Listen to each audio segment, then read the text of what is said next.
Today I'm here to talk to you about smart cities, and in this new age of urbanization, London surpassed its 1939 peak of 8.5 million residents earlier this year. And that placed unprecedented demands on infrastructure and public services. And as I mentioned last week, I was in Hong Kong, which has 7.5 million people and ubiquitous cell phone and internet access, which at times makes our great city look almost second-rate by comparison. Songdo is widely advertised as the new urban utopia and has become the poster child of a completely connected city where almost any device, building or road will be equipped with wireless sensors or beacons or microchips.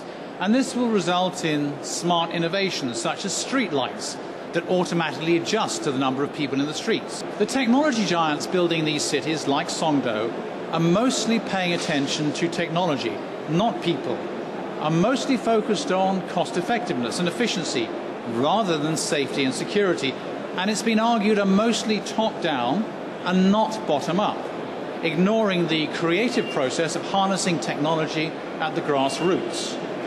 History is littered with failed plans and false utopias that didn't live up to their promises.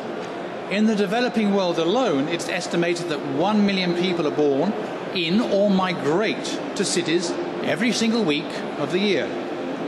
Recent advances in computing power has fueled a dramatic increase in our ability to create and use technology.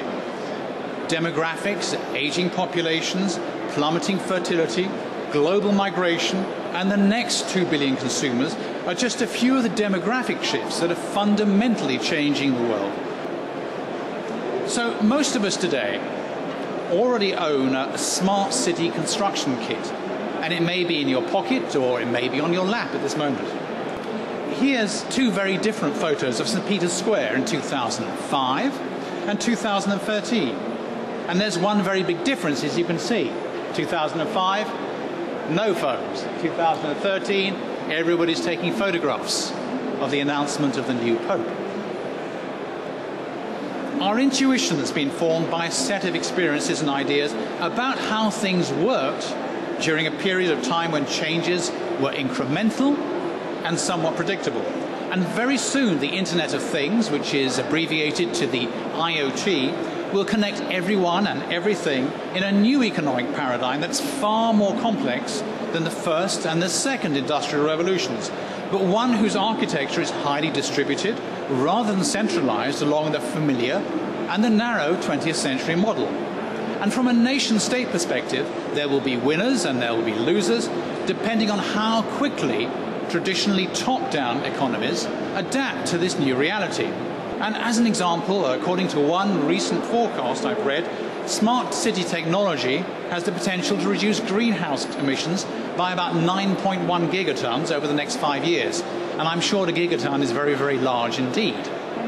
So the challenge now facing city planners is figuring out how to interconnect a naturally fragmented city infrastructure built up over time using the internet to bridge these gaps in the urban fabric. Here in the slide was me waking up one morning for a conference I had to do over here. You may recognize this building. Of course, Dubai is at the forefront of trying to develop smart or indeed happy cities. But you can see on the left-hand side the way that we've moved from the second industrial revolution to all these wonderful new things like graphene and quantum and everything else that started to influence us, and all this convergence of technology is starting to have an impact on city life as well. And as cities grow, they create social problems too. They typically have higher rates of crime and more disease. And before we start talking smart cities, we need to urgently resolve the problems of sick cities and safe cities too. As the World Bank argues, not all economies are the same, and not all economies are equally prepared to absorb broadband and embrace it to reap the potential benefits. And this brings me to the main questions of today's talk. By 2025, China will be home to more large companies than either the United States or Europe. Richard Dobbs, in his book No Ordinary Disruption, expects nearly half of the world's large company, defined as those with turnover of more than 1 billion, to be headquartered in emerging markets. The global urban population has been rising by an average of 65 million people annually during the last 3 decades. The equivalent of adding 7 Manchesters a year, each year and every year. And let's consider now, how does one scale and connect and secure a project expanding at such a remarkable rate of growth? Which smart technologies will have the biggest impact on cities in the future? What emerging trends are keeping people and property safe? How important are big data and the Internet of Things? What are the impacts, the challenges and the opportunities we face down the road? And how can enhanced data analytics give us smart cities and connected cities? In Tel Aviv, there's an app that sends alerts whenever Hamas sends a rocket inbound. A company living, I'm told, in the Iraqi capital of Baghdad has reportedly designed an app that lists recent kidnapping and the going rate for ransoms. And what this tells us is that we're moving away from regimented government-controlled data into crowdsourced data from smartphones. And that offers huge benefits and huge risks too, if we cannot rely on privacy and integrity of the same security platforms on which we increasingly rely. And while the IoT, the Internet of Things, currently connects more than 1 billion people, in just a few years it will connect more than 1 trillion objects. Everything from cell phones, cars, roads, buildings, objects in nature, your houseplants, your pet dog, your pet goldfish. You think about it, it'll probably be connected. The real value lies in being able to capture and analyze data that comes from the sensors at the end points of the Internet of Things. This new and transformative intelligence will come from rapid convergence of what's known as MEMS, beacons and cyber physical systems. These systems don't replace the Internet of Things as the backbone of sensor-driven smart cities. Rather, they're going to build upon it. They will activate miniature switches, valves, servos, turbines, engines, and speak to the world using high-speed wireless data networks. They will communicate not only with the broader internet, but with each other, generating quite unfathomable amounts of data. It's also an interesting phenomenon in every industry today that companies cluster in specific cities or countries, as that left-hand image illustrates, in terms of where the clustering is. The big global clusters of, obviously, Internet of Things or companies are, of course, financial firms. We know very much the City of London and New York.